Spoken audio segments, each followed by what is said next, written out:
বদনজরের মারাত্মক এবং ক্ষতিকর প্রভাব থেকে বাঁচতে চাইলে আপনি যদি এই দোয়াটি পড়তে পারেন তাহলে আল্লাহ তাআলা বদনজরের মারাত্মক ভয়ঙ্কর ক্ষতি থেকে আল্লাহ তাআলা আপনাকে হেফাজত করবেন। আমরা সকলেই বদনজরের আসর থেকে, বদনজরের মারাত্মক ক্ষতিকর প্রভাব থেকে বাঁচতে আমরা সব সময় পড়ি বিসমিল্লাহিল্লাযী লা ইয়াদুররু মা ইসমিহি শাইউন ফিল আরদি ওয়ালা ফিস সামাই হুয়াস সামিউল আলিম, এটা পড়ি। কিন্তু অলরেডি যাকে বদনজরে আচ্ছন্ন করে ফেলেছে, বদনজরে যার শরীর ছেয়ে গেছে, বদনজরের কারণে সে এতটাই অস্বস্তি ফিল করছে যে পুরো দুনিয়াটাই তার কাছে এখন বোরিং ফিল হচ্ছে, এবং এই বদনজরের প্রভাব এতটা মারাত্মক যার উপর পড়েছে শুধুমাত্র সেই বুঝবে। স্বয়ং নবীজি সাল্লাল্লাহু আলাইহি সাল্লাম যখন এই বদনজরের ক্ষতিকর প্রভাবে যখন নবীজি অসুস্থতা ফিল করছিলেন, জিবরাইল আলাইহিস সালাম এসে এই দোয়াটি পড়ে ফু দিয়েছিলেন, যার কারণে আল্লাহ তাআলা তাকে সুস্থতা দান করে।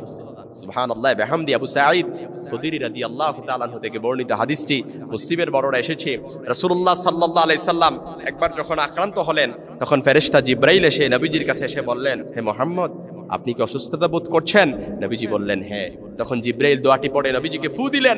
দোয়াটি পড়ার কারণে আল্লাহ তাআলা তাকে এতটাই সুস্থ করে দিয়েছিলেন, নবীজি সাল্লাল্লাহু আলাইহি সাল্লাম পরবর্তী উম্মার জন্য শিখিয়ে দিলেন, কেউ যদি বদনজরের প্রভাবে পড়ে যায়, অলরেডি শিকার হয়ে গেছে, বদনজরের অলরেডি তার উপর পড়ে গেছে, তাহলে এই দোয়াটি পড়বে, ধীরে ধীরে আল্লাহ তাআলা তাকে সুস্থতা দান করবে। বেশি বেশি পড়ে ফু দিবে, ধীরে ধীরে আল্লাহ তাআলা তাকে সুস্থতা দান করবে।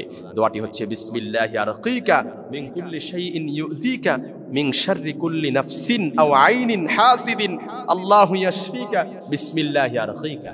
হয়তো দোয়াটা অনেকের কাছে একটু কঠিন মনে হবে, কিন্তু যারা আলোচনাটা শুনছেন কিংবা পরবর্তীতে অনলাইনের কল্যাণে শুনবেন, আমি আপনাদেরকে বলবো এটা ভালো করে শিখে নিবেন। পরবর্তীতে যদি কোনো হুজুরের কাছ থেকে চাইলে শিখে নিতে পারেন। বিসমিল্লাহি আরকিকা, বিসমিল্লাহি আরকিকা মিন কুল্লি শাইইন ইউযিকা মিন শাররি কুল্লি নাফসিন আও আইনিন হাসিদিন আল্লাহু ইয়াশফিকা বিসমিল্লাহি আরকিকা।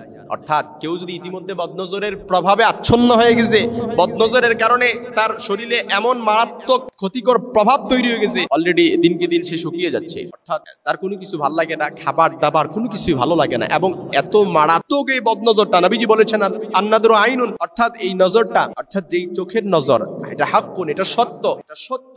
এই জন্য কারোর উপর যদি বদনজরের প্রভাব পড়ে যায় অলরেডি, তাহলে এই দোয়াটি পড়বেন, যেটা নবীজি সাল্লাল্লাহু আলাইহি সাল্লামকে স্বয়ং জিবরাইল পড়ে ফু দিয়েছিলেন, যার কারণে আল্লাহ তাআলা নবীজি সাল্লাল্লাহু আলাইহি সাল্লামকে সুস্থতা দান করেছিলেন। এই জন্য বেশি বেশি করে ছোট্ট সন্তানদেরকে এই দোয়াটা পড়ে ফু দিবেন অভিভাবকরা, কারণ এই দোয়ার বরকত যে সন্তানরা পায় নাই তার মতো হতভাগ আর কেউ হতে পারে না। দোয়াটি পড়ে ফু দিবেন সন্তানদেরকে, আপনারা দোয়াটি পড়ে ফু দিবেন। এই ধনির দুলাল, আমাদের সন্তানরা আমাদের কাছে ধনির দুলাল, আমাদের কাছে, অর্থাৎ আমরা যদি একটা সন্তান পেয়ে যাই, এর চাইতে ধনী আমরা আর কেউ হতে পারি না। টাকা পয়সা এগুলো কি, টাকা পয়সার চাইতে সবচাইতে ধনী হচ্ছে আমরা যদি একটা সন্তান সন্ততি আল্লাহ তাআলার কাছে চাই, আল্লাহ তাআলা দিয়ে দিলেন, এর চাইতে আমাদের কাছে সুখের আর কিছু হতে পারে না। এই জন্য আমি আপনাদেরকে বলবো এই দোয়াটি পড়ে ফু দেন, আমাদের সন্তানদেরকে হেফাজত রাখুক, আমাদের প্রত্যেককে হেফাজত রাখুক, পড়ে না।